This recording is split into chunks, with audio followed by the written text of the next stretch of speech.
So I'm Christina, and today we'll be introducing our speaker of the day.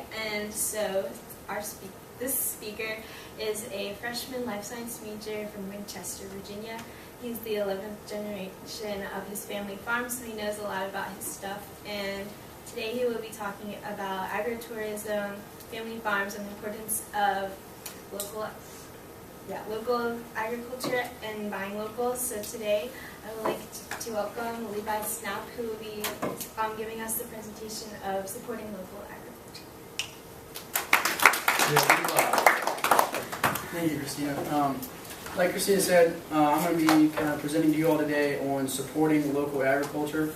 And the three things I wanted to focus on primarily this morning, like she also mentioned, is growing your own produce, or if you don't have the ability to grow your own produce, buying local produce, and not like your local Walmart, but like your local farm markets and local families' produce. And then also the importance of agritourism. And if you don't know what agritourism is, I'll be telling you what agritourism is.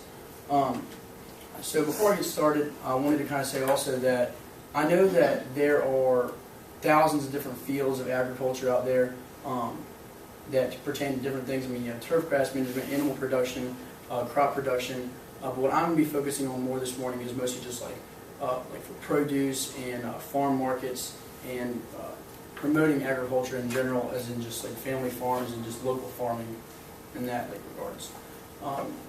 But to start off, there are roughly 313 billion people in the United States. And quick question: how many of you all think, or take a guess on how many of those 313 billion people you think are farmers? It's less than 2%. Less than 2%? Anybody else? It's actually less than 1%, and it's actually around 715,000 people claim to have farming as their occupation over the United States Census, or however you want to look at it. So basically, the way I look at it is less than 1% of the population strongly focuses on farming, and that doesn't mean that people don't appreciate farming, or people also don't have like side farming that they do, like hobby farms and growing their own produce. But that's just farming occupationists.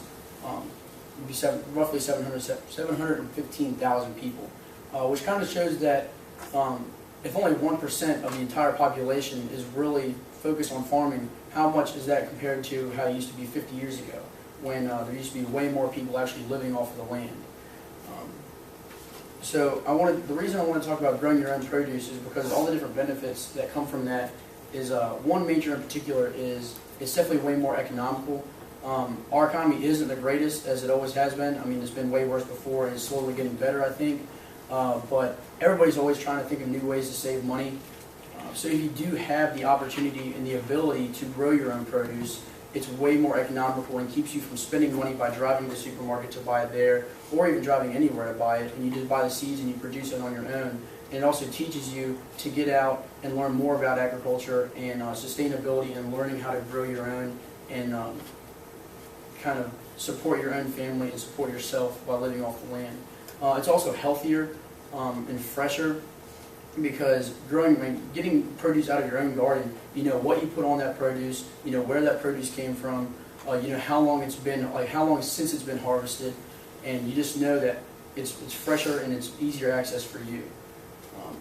Some reasons why you should buy local is when it comes to freshness, studies have shown that average produce in local big supermarkets, they can travel up to 1,500 miles before they get from where they are harvested to the store that you're buying it from to your table. So 1,500 miles, I mean, there's no way that it travels that time in a day or in 2 days, maybe 3 days if you're lucky, if you happen to be the first person that gets it that day right when they put it on the shelf. But when you're buying from local farm markets, you can almost ensure that that produce most likely came from the farm either that day or the previous day, and there's so many people coming and buying right there locally, and there's not a humongous assortment of produce coming in at one time that they don't have too much extra sitting in the back, that you're getting fresh produce all the time.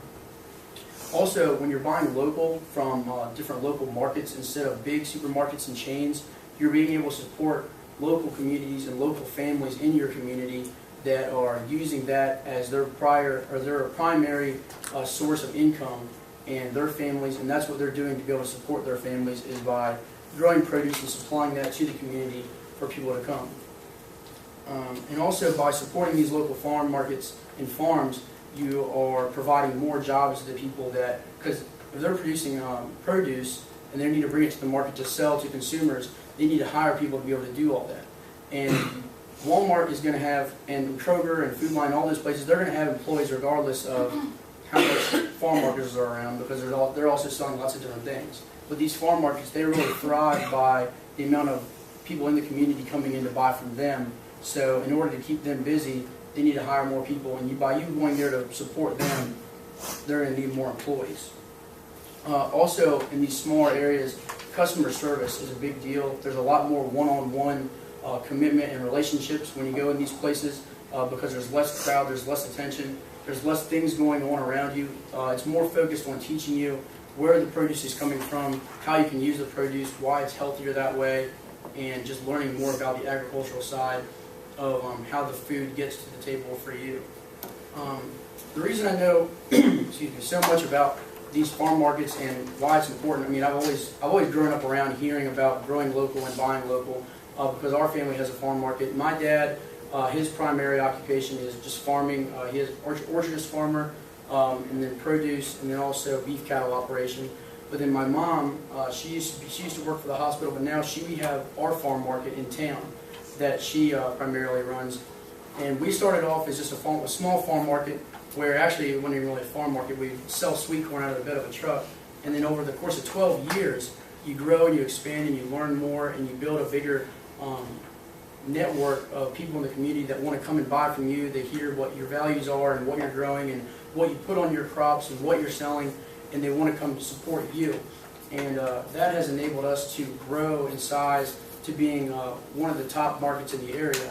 And actually we're working towards growing even further to have a bigger market. And that has enabled us to grow more produce to be able to supply more for our community, just as like the other farm markets are doing. And like I said earlier, it couldn't happen without the support of community members and people not from our community, people traveling in that wanting to buy local produce and buy local from farm markets instead of big chain stores.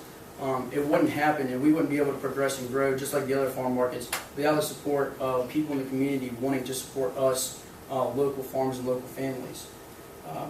Now, another question, how many farm markets do you think are in America? Just all sizes. Even Walmart too? Not Walmarts, no, just like locally, like family-owned farm markets. Probably not even 1,000. Not even 1,000? Okay. See, I would have guessed like 10,000. 10,000 or more. I thought there'd be a lot more.